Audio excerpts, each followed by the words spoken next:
This is a vast topic, but it offers a very profound treasure trove of knowledge. And it's a real privilege to have available for our exploration, because it really assists with memory. We won't just be studying dusty texts. I'll be guiding you towards a true understanding, a way to explore each of the 70 menus within this very big banquet of 37 teachings. So to aid your memory, I'll introduce this helpful device. This is a phone number, and it goes like this. It's 875-5444. When you dial it up in your mind, imagine the Buddha answering. Nibbana speaking. This is the passcode of the requisites, 875-5444. And what exactly does it unlock? The Eightfold Path and the 7 Factors of Enlightenment. And while many of these concepts may be familiar, some of them, like the 5 faculties and powers, might be a little bit more obscure. The Eightfold Path, however, I trust that some of you have encountered before. And if not, these other factors all tie back into the Eightfold Path in some way. This structure is beautifully interwoven. The Buddha was a brilliant teacher. He clearly organized these concepts for easy recall and memorization.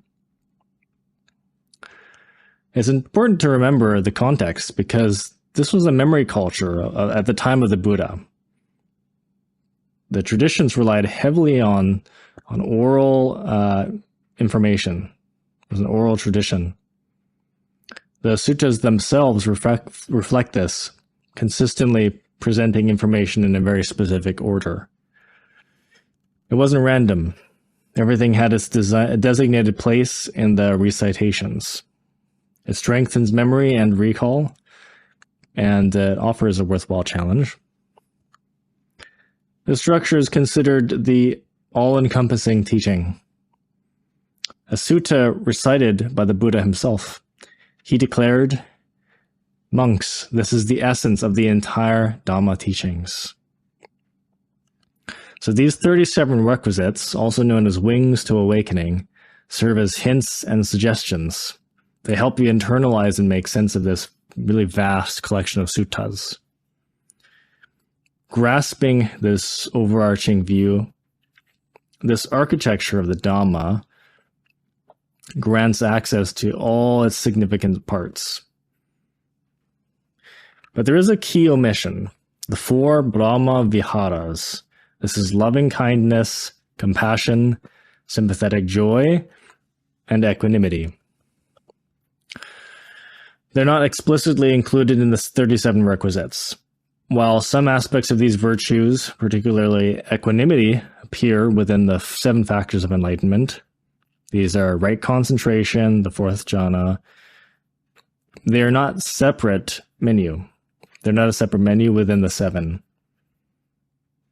Internalizing these concepts prevents them from scattering. A memory device like a phone number is helpful. There are clever ways to organize and categorize these factors beyond the menus too. An interesting approach involves the 5 frequent factors. So this kind of shows us that the 37 aren't entirely distinct. There's a big overlap that allows us to cover them in just a few days. But I can just summarize it in this one lecture here. The 5 faculties, one of the menus, offer a lens to examine these 5 common things, which are faith, saddha, energy, viriya, mindfulness, sati, concentration, samadhi, and wisdom, panya or pana. It's a neat handful to grasp. It's a manageable number for memorization. Think of it like the 10 Commandments. 5 core principles instead of 10. These 5, however, are not they are very neatly divided. Faith finds its mentioning twice in this 37 requisites, while energy appears a striking 9 times. These concepts, effort and energy, are intrinsically linked. Effort and energy are intertwined, much like mindfulness. Highly celebrated concept that receives 8 mentions in the requisites. Concentration follows with 4 mentions and wisdom with 5. Grasping the 5 faculties, then, grants you the understanding of these recurring themes. Faith appears twice, energy 9 times, mindfulness 8 times, concentration 4 times, and wisdom 5 times. So this structure is a perfect introduction to any presentation as we embark on the journey.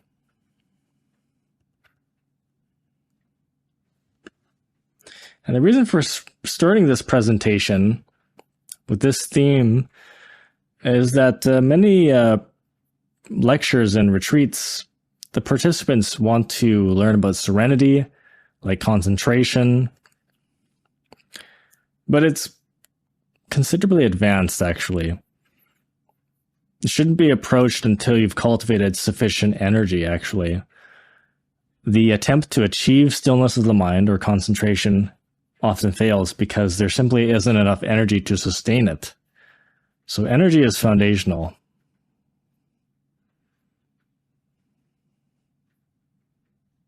Where does this exploration of the factors come in? The 5 faculties, faith, energy, mindfulness, concentration, and wisdom. Energy itself comes in first. It's the foundation. We can't do anything without it. Now, a thing about energy, though, is it does have some pitfalls. Energy can be excessive, and which leads to agitation, and it can become sluggish and dull. This highlights the interdependence of these 2 factors. Energy fuels concentration, preventing it from lapsing into dullness. A lot of people who appear to be meditating might be in this very state of dullness, mistaking it for meditation. So true concentration, however, is a vibrant experience, infused with energy. And a characteristic emotion that accompanies this is joy.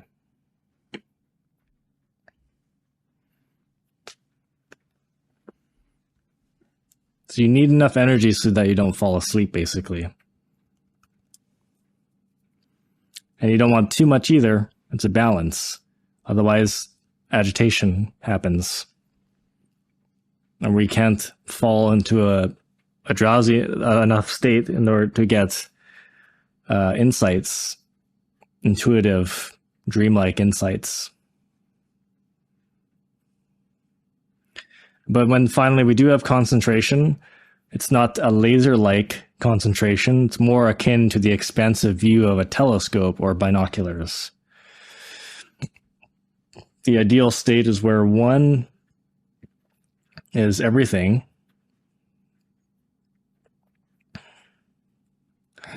The ideal state is where everything becomes exquisitely clear, not by burning through objects, but with a gentle clarity.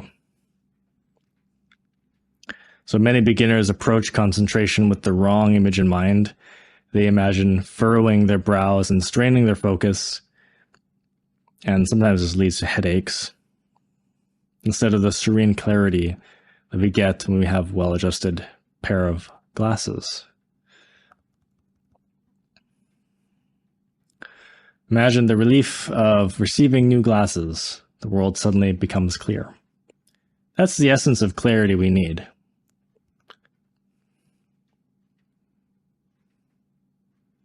We want the right metaphors to understand these mental models, not our childhood misconceptions of concentration.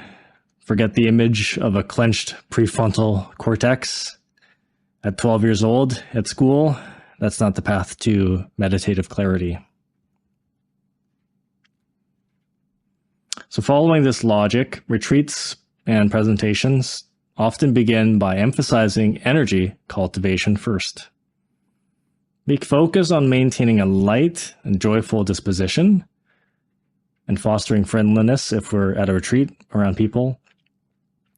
This approach aims to alleviate stress, of course. And some people, for retreats, for example, people have to travel a lot. It's a long journey. And some people, participants, particularly conscientious ones, might worry about oversleeping. But it's important to note that unlike some strict retreats and monasteries, mostly monasteries these days, most retreats don't enforce a rigid early morning wake up like the monks. They don't require that, and they don't impose that on anyone. It just stirs up anxiety. So a good night's rest is perfectly acceptable.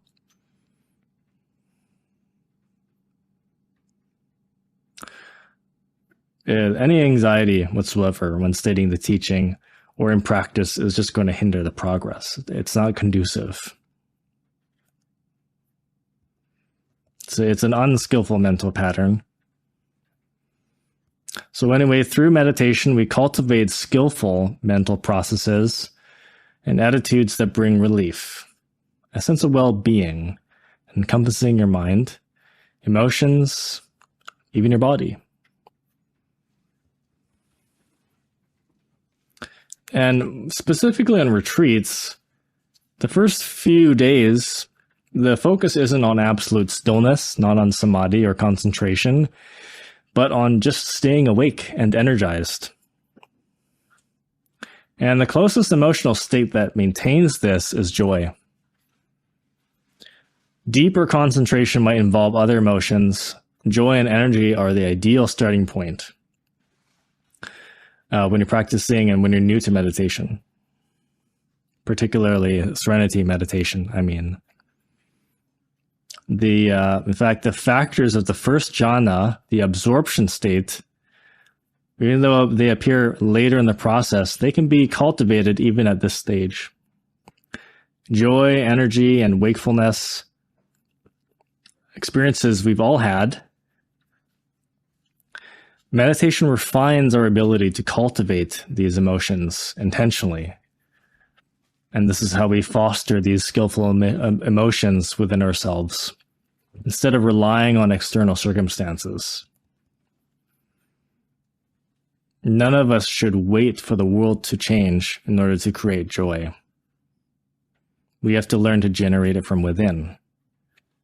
This whole work of the Dharma is psychological. We've always been the sources of our own joy, not the external events. We've always reacted to the world, and in response, we feel joy sometimes when circumstances or conditions are fulfilled. And this is natural. Most people attribute the joy to external events. But truth is, it's never the external events. It's always you. It's always the mind. It doesn't always occur to us that we explore how we create this, to see that we can generate our own joy independent of situations. Can we experience joy in an empty room? And this is precisely why when you meditate or when you go to a retreat, you choose a quiet place. You want to strip away anything external stimuli and things that make your life complicated.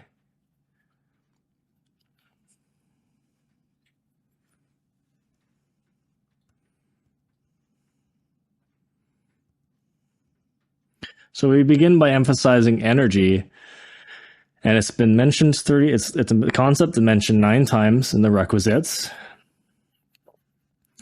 The emphasis aligns with right effort in the Eightfold Path. And interestingly, it's nearly identical to the one of the 4 right efforts. The Eightfold Path simply lists right effort. But if you investigate further, there is kind of a submenu with the 4 specific right efforts detailed within it. The Buddha even takes concepts like right effort and 4 foundations of mindfulness and presents them in a separate context. Right effort is part of the Eightfold Path, and some suttas mention the 4 foundations of mindfulness within the path itself. And the Buddha also dedicates entire suttas to elaborating on these specific concepts. They provide more detail beyond their inclusion in the Eightfold Path. I think, yeah.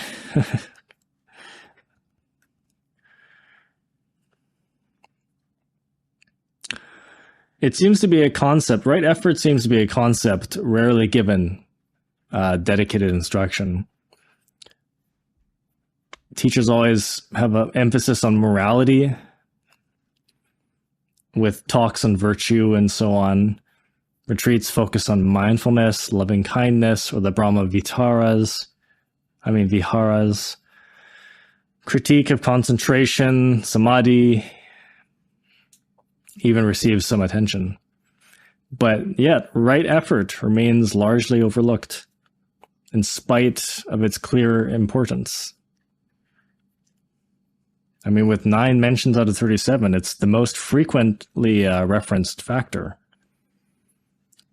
You may argue that Buddhism itself, at its core, is a philosophy built on the foundation of right effort.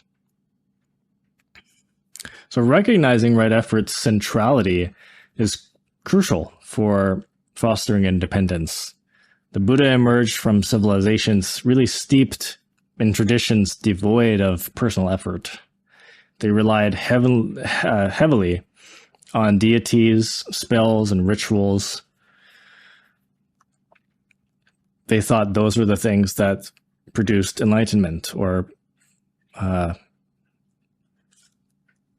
led you to heaven or nirvana.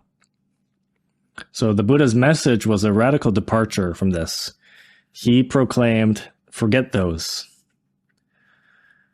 In fact, the first stage of enlightenment, the Sila Paramasa,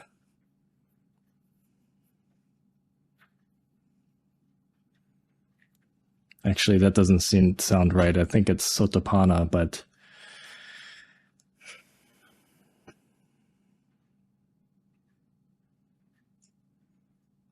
it's not a stage of enlightenment. It's a principle or a rule. The first principle or fetter is when you don't is when you believe there's a fetter in which you believe that rites and rituals are the things that liberate you. It's not. So the solution against the fetters or hindrances is the emphasis. The realization that belief in rituals and rites do not liberate you. They're not the solution. And, across Asia, cultures were deeply ingrained in the idea that rituals held the key to the benefits in this life and beyond. It was a belief system that was pretty centered on rituals and rites and magical power. That's what that's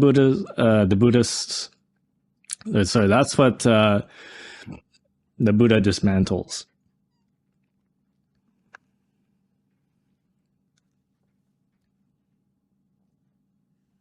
This reliance on superstition is shed in the first stage of enlightenment. Enlightenment isn't achieved through those means. It comes from comprehension. And to get comprehension, it requires right effort. It all kind of starts with effort. That's why it's so prominent, because genuine effort directed towards transforming your mind is foundational.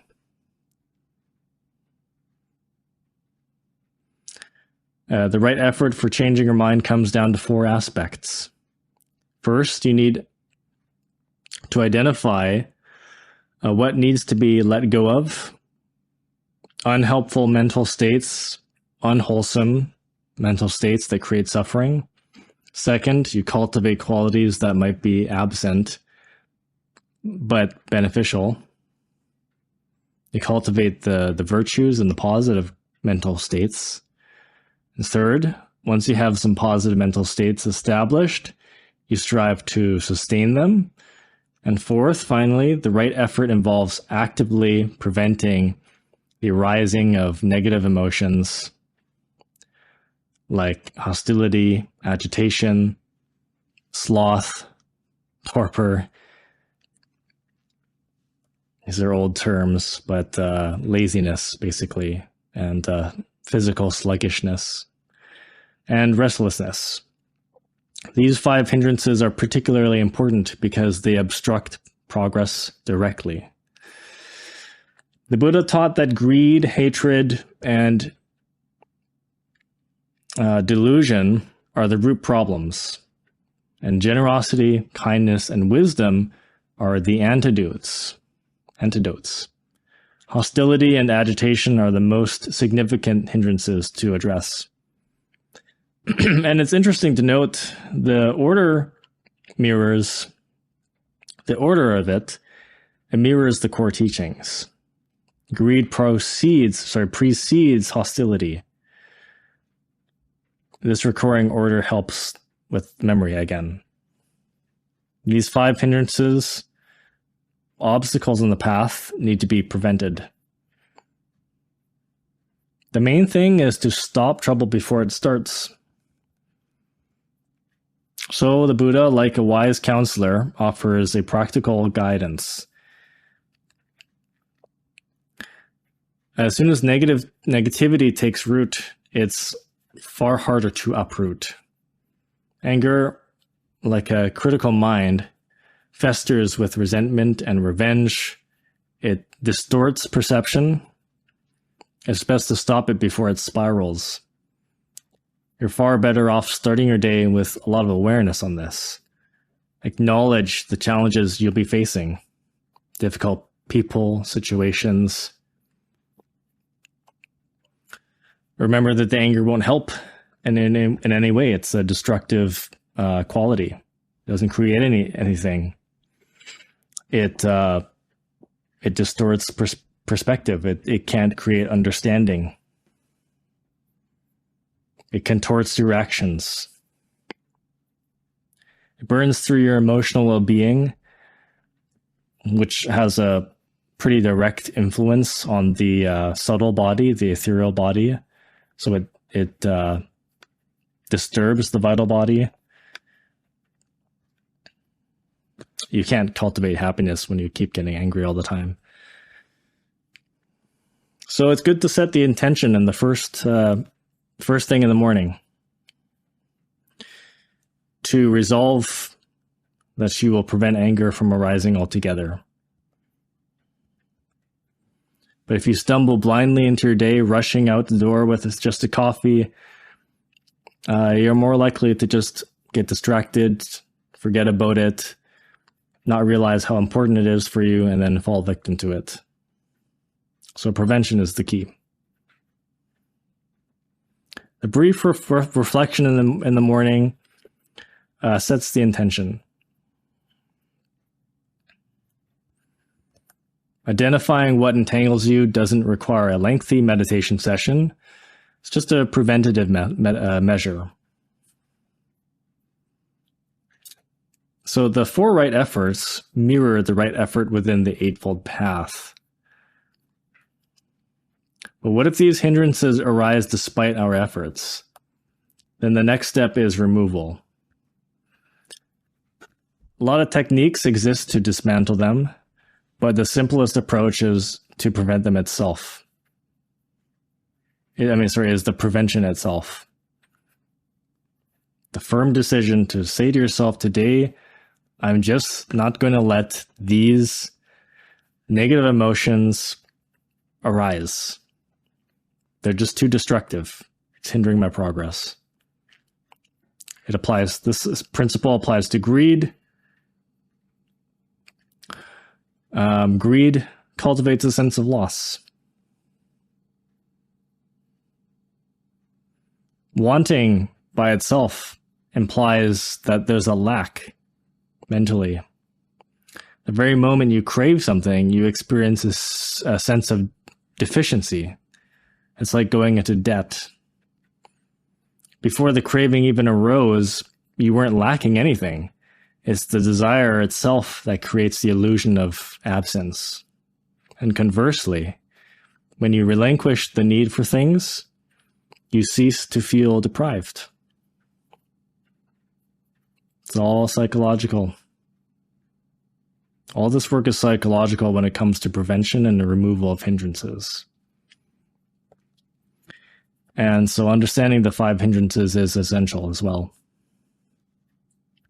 Again, they are greed. This might be moving a little bit fast, so I always encourage you to take notes and go over presentations more than once. We've covered greed and hatred, a potential term encompassing even mild irritation and aversion. These hindrances exist on a spectrum, from subtle discomfort to extreme states, right, to violence even. Our awareness needs to encompass this entire range. Next are agitation and sloth. Remember the 5 faculties, energy being the second. Sloth is the antithesis of energy, and what hinders concentration? Agitation. So when concentration goes awry, it tips into agitation. This is the extreme spectrum, the manic depressive state, but albeit in a milder form. Everyone experiences some degree of this, the ups and downs, the inflation and deflation of the mood.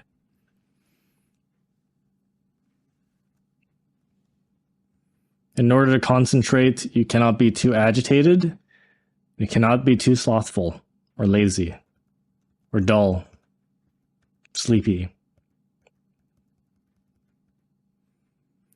So, and agitation and sloth hold a secondary position compared to greed and hatred. These first 2 hindrances are the most dominant and problematic. Greed and hatred are more deeply ingrained in human nature. Though even these can be stabilized, we can work with them.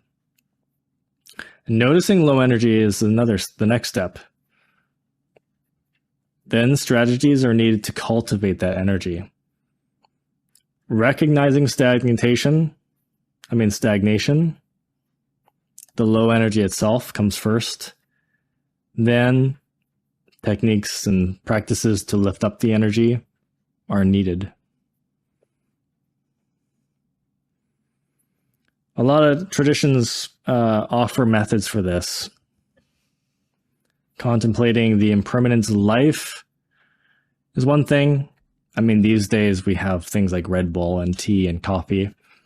And in moderation, it does help a lot. The Buddha recommended walking barefoot in snow, or pulling at the ear lobes or the top tips of the ears. I recommend things like walking meditations, light exercise, and afternoon coffee, as long as you don't overdo it. Even 2 cups of coffee is really like maximum you should be having every day. Some tea. Well, one thing is a meditation on death, inquiring about how long you have in this life, right? Meditating on impermanence. How long do I have? How long will I live? The Buddha wasn't suggesting that you can expect to live at a specific age, die a peaceful death at 90. No, any moment could be your last. You never know, right? And sometimes that death, well, a lot of the time, if it's an early death, it's karmic. Do you know your karma? That's another thing you should look into when doing this. So if you know that your time is limited, how would you choose to spend it? You don't want to squander it. This very contemplation can rouse you from sluggishness and stagnation. Real-life examples abound. You might be drowsy and lethargic, then suddenly a gunshot rings out in the next door apartment or at the mall. You could be a drowsy clerk at a pet store, longing for the afternoon to end, when suddenly the door bursts open and someone enters again with a gun. And in that instant, you would be jolted awake. The stark reminder of life's fragility, the absence of guarantees, ignites comprehension, a spark. Hold on to that awareness. Don't let the precariousness of human existence fade from your mind. And when it comes to cultivating energy mentally through meditating, reflecting on cherished memories, moments of love, kindness, beauty. What are life's highlights for you? Think of your most fulfilling experiences. Connecting with loved ones, perhaps with pets, acts of creativity, art, music, dance, or being immersed in nature. These positive experiences can be very uplifting. They can get you out of your stagnation. As some people feel the need for a very drastic shift, selling their house, hitting the road, to reignite the zest in their life. But, you don't have to really necessarily go to that extent. Now, right effort isn't just about battling negativity through prevention and removal. That's just part of it. That's the first step or two. It actually encompasses fostering positive emotions as well. You have to cultivate that. When you experience joy or energy, don't dismiss it with the fleeting, this is just a charged state and it'll pass, and I have to maintain my equanimity and my indifference. No, in fact, the Buddha didn't teach that. You only want to be rather indifferent. You don't want to entertain negative states, but most of us need to cultivate positive ones. The third aspect of right effort involves cultivating positive states. If such states are absent, because most of us walk around with a very neutral and even kind of a negative mind that just rants on and complains a lot. A very dull mind. So we're not supposed to actually passively observe emotions that come and go. That's not the Buddha's teaching. He advocated for developing and sustaining positive emotions, not excessively charged emotions like excitement, but similar ones, a little bit more subtle, like joy. And part of it is through, and also we do this through activities like maintaining a social life and taking breaks from our work.